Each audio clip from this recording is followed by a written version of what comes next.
مستر ای چاکرم، ارادتمندم. خیلی خوش اومدی سلطان. دمت هم گرم. عشق با معرفت. ای خدا.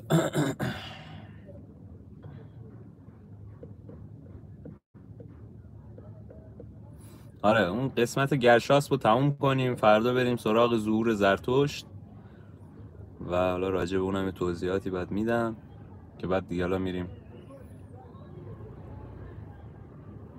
سراغ چیزا، بقیه چیزا، اسپندیار و هفت خان اسپندیار.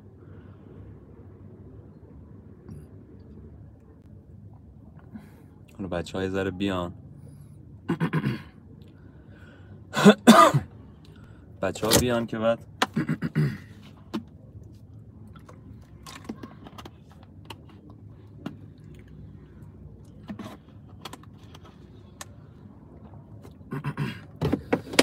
بچه ها بیان یه مروری بشه داستان قبل، ببینیم تا کجا بوده، کجا این داستان تموم شده، حالا میخوایم به چی برسیم و بعد داستان بعدی.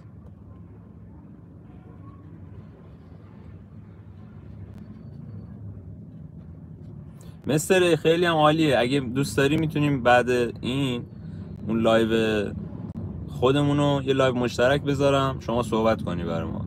خیلی جالبم هست، خیلی هم اطلاعاتت میدونم از من خیلی بیشتره، یاد بگیرم ازت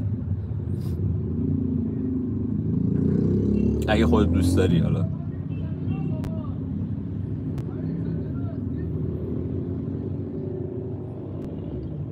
آتش پرستار اینجوری بهتره.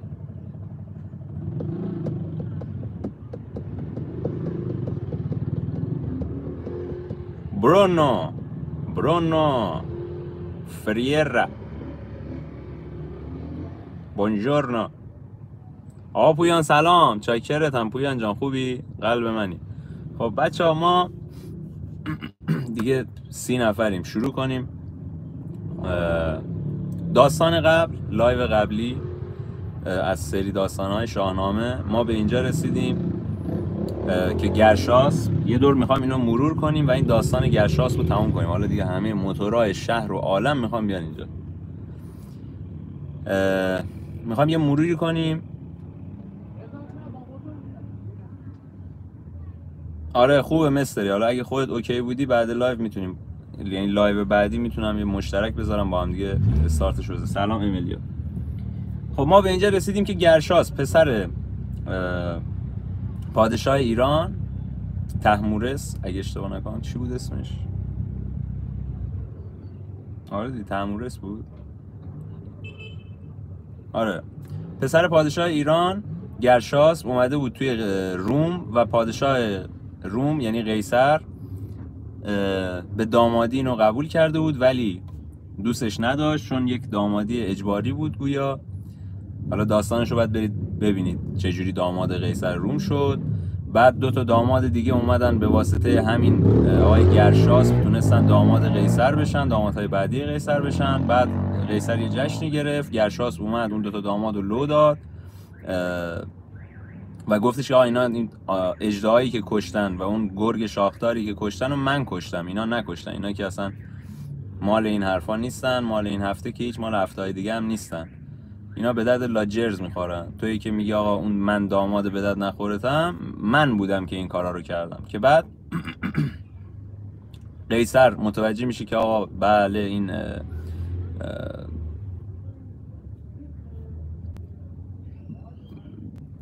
این داماد ما گرشاس، یا چی بهش میگفتن، مهر فرخ یعنی چیزی، کار نداریم، که یه اسم دیگه اونجا گذاشته بود برای خودش که مبادا بشناسنش که پسر پادشاه ایرانه. اسمش چی گذاشته بودن؟ فخرالدین یعنی چیزی،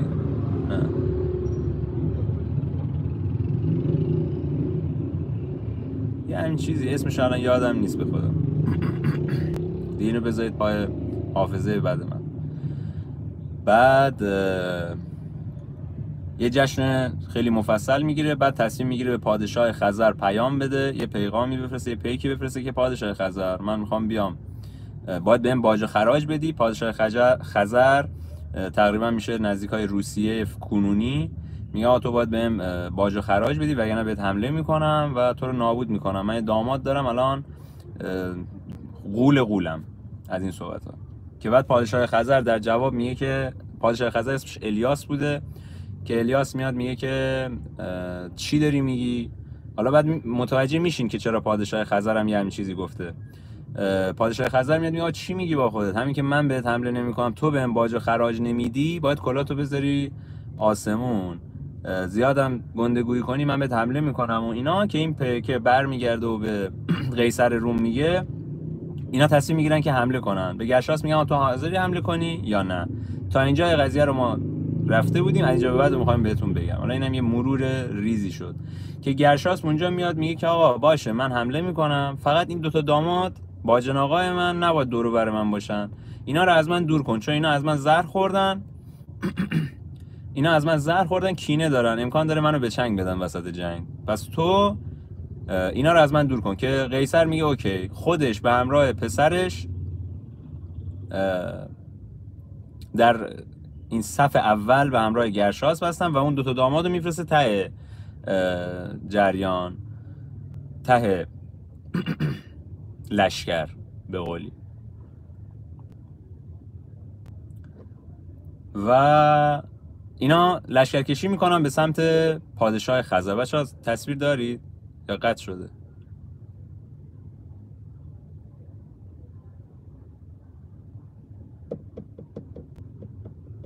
نه وصل. خب آره، اینا لشکر کشی میکنن به سمت خزر و میرسن به پادشاه خزر و دوباره رجزخونی میکنن، یا آقا بیا خودت تسلیم شو، ما وگرنه پارت میکنیم، جرت میدیم، خشتک تو پرچم میکنیم از این صحبت. که پادشاه خزر بازم الیاس میگه که آقا نه من قبول نمیکنم و اینا یک جنگ بین خزر و روم آغاز میشه. و خیلی نکته جالبی داره این قضیه که گرشاس موقع نبرد توی اون جنگ خیلی راحت خزر رو شکست میده، خیلی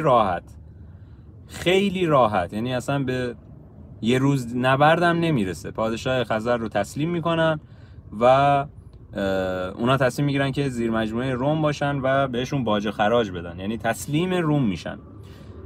این قیصر عزیز که میبینه آقا من اینقدر راحت خزر رو گرفتم، پس چه بهتره که کشورگشایی بکنم، الان دیگه وقتشه دیگه، بزنیم به تیپ و تار بقیه، برم سراغ ایران، بعد توران، بعد دیگه کل جهان رو بگیرم. حالا که گرشاسپ رو دارم، یه همچین پهلوانی رو دارم، دلیر و دلاوره، پس من میتونم خیلی جاهای بزرگتری رو بگیرم.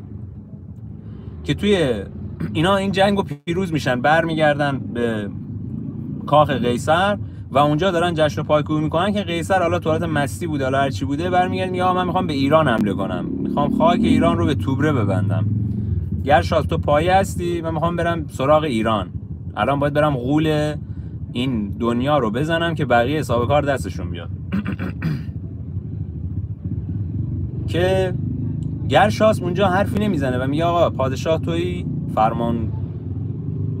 فرمانبر منم، فرمان روا شمایی، هر چی بگی همون کارو میکنیم. شاید خیلی‌ها بگن چرا گرساش یه همچین چیزی گفته، خب ایرانیه. خب گرشاس اونجا اعلام نکرده که من ایرانیم و اونجا هیچکی هم نمیدونه این اصل و نسبش کجاییه. و اونجا اسمش هم حتی عوض کرده، فخرالدین یه همین چیزی اسمشو گذاشته، مهر فرخ، فخر مهر، یه همین چیزی. حالا کار نداریم. و پادشاه قیصر روم تصمیم میگیره پیکی بفرسته، یه آقایی رو انتخاب میکنه، قالوس یه همین چیزیه، که آقا تو این پیغامو ببر به تحمورس بده. تحمورس پادشاه ایران بوده، پدر گرشاسپ. که آقا این پیغامو میبری میدی و جوابش هم برای من میاری. که این آقای قاموس توی یک روز و یک شب سفر به ایران میرسه و به دربار ایران میرسه و اعلام میکنه که آقا من از طرف پادشاه روم اومدم، قیصر، یه پیغامی دارم براتون، شما در رو باز کنید و از این صحبت ها. که اونا دعوت میکنن، میاد بالا میره داخل کاخ ایرانیان. تحمورس بهش میگه چی شده، داستان چیه؟ میگه این نامه رو آوردم. این نامه چیه؟ توی اون نامه مثل اینکه نوشته بود که آقای تحمورس تو باید خودتو تسلیم من بکنی، باج و خراج بهم بدی، وگرنه حمله میکنم بهت و کل ایرانیان رو میکشم، کل ایرانیان رو میکشم، نمیذارم نسلی ازتون بمونه. در این حد تهدید کرده بوده. قیصر دیگه دیده بود گرشاسپ بود داره، فکر کرد دیگه حالا رستم دستانو داره. طهمورث یه لحظه این آقای قاموس رو نگاه میکنه، میگه آقا این قیصر شما از کی تا حالا اینقدر گندگوز شده؟ این چی شده الان اینجوری توهم ورش داشته؟ که قاموس اونجا با حالت اینجوری دست بالای دست برمیگرده میگه که آره یه دامادی داره، شاه شاهانه، پهلوان پهلوانانه، یل یلانه و به واسطه اون قیصر ما الان میخواد کشورگشایی بکنه و اینا. اون حریفش هیچ جا نیست. طهمورث اونجا شک میکنه، میگه که این نشونی این داماد قیصر چیه؟ نشونی های ظاهریش چیه؟ که آقای قاموس شروع میکنه از قد و بالا و فیس و همه چیز صحبت میکنه و میگه داستانو. طهمورث تقریبا مطمئن میشه که این چیزه، گرشاسپه. به زریر میگه بیا، زریر داداش گرشاسپ بوده، به زریر میگه بیا، با هم دیگه دارم مشورت میکنم، میگه زریر تو باید با این بری چیز. به قاموس میگه باشه تو برو من پیغامو میفرستم. قاموس میره به زریر میگه بیا، میگه تو باید بری به گرشاسپ بگی که آقا، چون خیلی گرشاسپ رو دوست داشته، میری به گرشاسپ میگی که آقا گرشاسپ جان بیا این تخت و پادشاهی و همه چی رو ببرید با خودتون، بگید آقا این برای توه، من اصلا برای کسی دیگه قرار نبود اینو بذارم. اون خاندان کیخسرو، خاندان کیومرث هم که الان اینجا هستن، اینا مهمان ما هن. اینا از خاندانهای بزرگ ایرانن، من باید بهشون احترام بذارم. من ناراحتم از اینکه تو رفتی گرفتی. و زریر به همراه یه سری از پهلوان ها به سمت روم راهی میشه و به قیصر میرسه. به حالا چیز من خیلی خلاصه دارم میگم بچه. میرسه به قیصر و دعوتش میکنن بالا، میگن آقا بفرمایید و اینا. میگه من پسر پادشاه ایرانم. 2 دقیقه دیگه بعد میگه پسر پادشاه بیا ببخشید، میگه پسر پادشاه ایرانم. در ببند. چه؟ ببخشید یه مهمان داریم. آره میگه من پسر پادشاه ایرانم و اینا دعوتش میکنم، میره بالا. بعد زریر میره داخل، تا داخل صحن این کاخ قیصر میشه. قیصر رو میبینه، تعظیم میکنه، احترام میذاره. کل دربانیان در رو میبندی؟ صدا نمیزه. کل درباریان رو میبینه، بهشون احترام میذاره، ولی گرشاسپو که میبینه بهش احترام نمیذاره. قیصر اونجا بهش بر میخوره، ناراحت میشه، میگه که آقای زریر تو به همه احترام گذاشتی، به داماد من، به شیر پسر و به فخر زمان، به این چرا احترام نذاشتی؟ این کار واقعا بیادبیه. زریر اونجا برمیگرده میگه که آقا بله شما درست میگی، من احترام نذاشتم. ایشونی که شما میبینید توی دربار ما بوده، از دربار ما خروج کرده، الان اومده پیش شما، اینجا هم برخوش کسی شده. دلیلی نمیبینم من بخوام به این احترام بذارم یا نذارم، خودش میدونه جریان چیه. الان هم اومدم اینجا بهت بگم که آقا ما از جنگ نمیترسیم، قرارم نیست بهت باج و خراج بدیم، خشتک تو پاره میکنیم اینجوری بخوای گندگوزی کنی. این پیام طهمورثه. حالا شما اگه دوست داشتی میتونی بیا با ما مذاکره کنی، دوست نداشتی هم خودت میدونی. بعد من یه پیغامی برای این همین آقایی که شما میگی دارم، یه پیغامی برای همین آقایی که شما میگی بهش احترام نذاشتی دارم. حالا هر وقت دوست داشتی صلاح دونستی بگو بیاد با هم دیگه صحبت کنیم. میره زریر، میره توی اون کمپی که حالا قبل این شهر روم زدن طبق روال همیشه، اونجا میره ساکن میشه. قیصر اونجا یه شکی میبره، چون نمیدونه دیگه اصل و نسب گرشاسپ رو نمیدونه که. برمیگرده به گرشاسپ میگه آقای گرشاسپ تو نمیخواستی چیزی بگی، چرا ساکت شدی؟ این آقای همه حرف زد، تو چرا حرفی نزدی؟ نکنه یه همچین چیزی بوده که گرشاسب برمیگرده میگه بله من توی دربار ایران بودم، الان اینجا در خدمت شما هم. و بازم اونجا نمیگه که آقا من پسر شاهم، میگه من تو اون دربار بودم، من میدونم اینا قلقشون چجوریه، بذار من برم باهاشون صحبت کنم. قیصر اول راضی نمیشه، ولی گرشاسب میگه من قلقو میدونم آقا، چمخم اینا رو من میدونم، ایرانی‌ها رو من میشه، من خودم ایرانی ام، تو این دربار بودم، تو این سیستم بودم. بناز دور دیگه اونو دهن سرویس، توی این چیز بودم، توی این دربار بودم، بذار من برم با اینا مذاکره بکنم ببینم چنده. خلاصه گرشاسب راضی میکنه قیصر رو و میره توی کمپ ایرانیان که با زریر صحبت کنه. وارد که میشه همه پهلوان ها ازش استقبال میکنن، به محض اینکه گرشاسب میره داخل همه پهلوان ها ازش استقبال میکنن و جشن و پایکوبی و همه بهش احترام میذارن و تخت پادشاهی رو میارن. این که تحمورس گفته بود آقا تخت پادشاهی رو ببرید، اغراق نکرده بود، تخت پادشاهی رو برده بودن، تخت و دم و دستگاه رو برده بودن که آقا تو بیا روی این تخت پادشاهی ما بشین، شما از این به بعد پادشاه ایرانی. آقای گرشاسب، آقای تحمورس اعلام کرده که آقا شما پادشاه ایرانی. لهراسب بود، من اشتباه نگفته باشم، لهراسب، من معذرت میخوام، لهراسب، من گفتم تحمورسه. آره آقای لهراسب پدرت این تخت و این پادشاهی رو برای تو گذاشته، تو بیا اینجا بشین، تو پادشاه ما، چرا قهر کردی رفتی و این داستانا، که این روی تخت میشینه و همه بهش عزت و احترام میذارن. قیصر توی کاخ نشسته و منتظر ببینه چه خبره.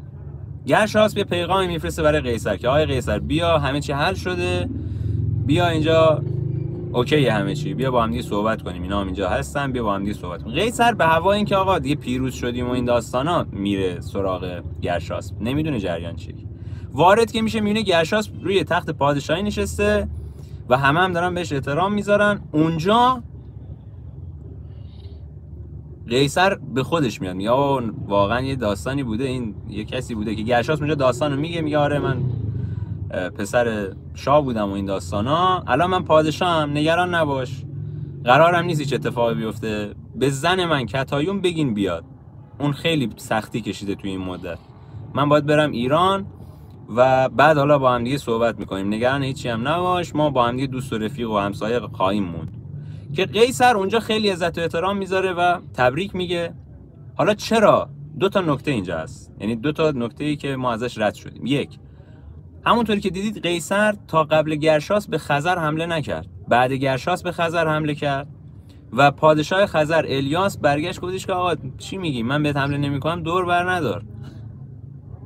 آره دور بر ندار، تو مال این حرفا نیستی و این داستانا. که قیصر حمله میکنه و خزر رو شکست میده به واسطه گرشاسب. همون قیصر به ایران هم پیغام میده و لهراسب، من معذرت میخوام اگه گفتم تا الان تحمورس، لهراسب خیلی شک میکنه به این قضیه که این چرا به من پیغام حمله داده، این اصلا مال این صحبتا نبوده. که اینجا شخصیت قیصر رو هم شاهنامه به ما نشون داده که قیصر روم هم همینجوریش هم پادشاه اینجوری امول و پاپتی بوده، گرفتی؟ زیادم اهل جنگ و نبرد و اینا نبوده، در حد اینه که کشور خودش رو نگه داره. یعنی تو اون دوره قیصر اون دوره زیاد آدم قوی و قلدری نبوده، مثل بلاروس بوده. الان بلاروس چجوریه، کجاست؟ فکر کنم بلاروس بیاد بگه آقا من میخوام آمریکا رو بزنم، یه همچین داستان. همه شک میکنن دیگه، میگن چی میگه این بمب اتم داره مگه. خلاصه گرشاسب ما از کتایون میاد و گرشاسب رو میبینه و متوجه میشه که پسر پادشاه بوده و کلی هم حالا عزت و احترام براش میذارن و اینا راهی ایران میشن. قیصر هم تا یه جایی همراهیشون میکنه، بعد برمیگرده به کاخ خودش، ولی به کتایون دخترش که مورد غضبش قرار داده بوده کلی جواهر و کلی جام و کلی حالا به قول قدیمی ها جایزیه بهش میده که آقا حالا تو دیگه از دست ما ناراحت نباشه این داستان. گرشاسب برمیگرده ایران و لهراسب گرشاسب رو میبینه و به محض اینکه اینو میبینه تاج پادشاهی رو به سرش میذاره و همونجا گرشاسب به سرعت پادشاه ایران میشه. لهراسب بعد از این جریان به بخارا یا بلخ میره اگه اشتباه نکنم، همون جایی که توی داستانهای قبلی یه آتشکده درست کرده بود اگه یادتون باشه آقای کیخسرو. میره اونجا و به نیایش خودش میپردازه و حالا دوران بازنشستگی پس از پادشاهی خودش میپردازه و گرشاسپ پادشاه ایران میشه. گرشاسپ به همراه کتایون که یک رومی بوده 2 تا بچه میاره که یکیش اسپندیار بود، اون یکی اسمش یادم نیست. آره چون اسپندیار خیلی مهمه یادم، حالا بعد میرم چون برای داستان بعدی ما به اسپندیار کار داریم. و پادشاهی خیلی خوبی داره و اینجا داستان گرشاسپ تموم میشه بچه. یعنی سفر قهر کردن گرشاسپ، رفتن به روم و برگشتش به ایران و پادشاه شدن در ایران، اینجا داستان تموم میشه. داستان گرشاسپ تموم میشه، ماجراجویی گرشاسپ تا اینجا تموم میشه. از اینجا به بعد ظهور زرتشت رو داریم که توی داستان بعدی توی فردا شب ظهور زرتشت و اصلا داستان این زرتشت چیه و اسفندیار پسر گرشاسپ رو براتون تعریف میکنم. خیلی خلاصه وار گفتم، میخواستم این گرشاسپ رو تموم کنم چون این جنگ و نبرد خاصی نداشته، فقط رفته خزر رو زده، از اونور ایران رو میخواسته بزنه که اینا پیغام میدن و میاد پادشاه ایران میشه و لهراسپ هم میره به بلخ یا بخارا. آره یا بلخ یا بخارا، میره اونجا توی اون آتشکده‌ای که داشتن، میره اونجا شروع به نیایش میکنه و بعد از لهراسپ آقای گرشاسپ که پادشاه بوده یک شخصی به اسم زرتشت میاد و میگه که من پیغمبرم. حالا داستانش فردا شب براتون تعریف میکنم که اصلا زرتشت کی بوده، اسفندیار پسر لهراسپ چه نقشی داره. خیلی داستان از اینجا به بعد قراره که جذابتر و جذابتر و جذابتر بشه. دمتون گرم تا اینجا گوش دادید. آقای مستر ای نوکرتم.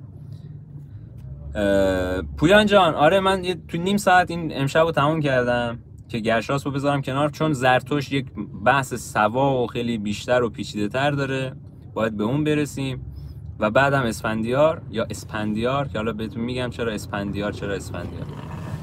آره به اون برسیم که اون یه لایو سوا باشه، چسبیده به این نباشه. آره فردا شب هم همین موقع سعی میکنم ساعت 1 همین موقع این شاهنامه رو استارت بزنم و شروع کنم برای داستان زرتشت. مستر ای اگه شما اوکی هستی تو تلگرام بهم بگو اوکی بودنو. نه امشب میخوام بذارم 2 نفره رو پویان. اگه اوکی من گوشیو میزنم شارژ نیم ساعت دیگه 2 به بعد با هم دیگه استارت لایو 2 نفره رو بزنیم، راجع به همین جریان صحبت کنیم. اگه دوست داری یه اوکی به من بده تو تلگرام که بعد با هم دیگه بریم برای لایو دیگه. حالا اگه خودت اوکی چه بهتر. تو تلگرام بهم اوکی رو بده. آقا خیلی مخلصیم. آقا مهدی اگه تو لایو هستی یه دونه لایکت هم ببینیم بد نیست. من رفع زحمت میکنم بعد ساعت 2 با مستر ای میریم برای لایو مشترک خفن در مورد آتش پرستی یا آتش پرستاری که من میگم آتش پرستاری درسته. دمتون گرم، خیلی مخلصیم، دوستتون دارم. اگه مثلا اینجا امشب تازه به ما اضافه شدیم برین لایوهای قبلی منو ببینید، داستان گرشاسپ و قبلش 7 خان رستم و اسفندیار و سهراب و رستم و اینا. دمتون گرم، خیلی مخلصیم. در مورد انسان‌های اولیه اطلاعات داری؟ آندرتال ها زیاد نه، ولی تا یه جایی اونجوری زیاد نمیتونم بهت بگم خیلی اطلاعات دارم. سجاد خیلی ممنون فرامرز جان، خیلی نمیتونم بهت بگم اطلاعات دارم ولی آره یه سری چیزا میدونم. حالا تو لایو بعدی اگه تونستی بیا با مستری صحبت میکنیم، در خدمت هستیم. قربونتون برم، زیاده گویی نمیکنم، خیلی مخلصیم، دوستتون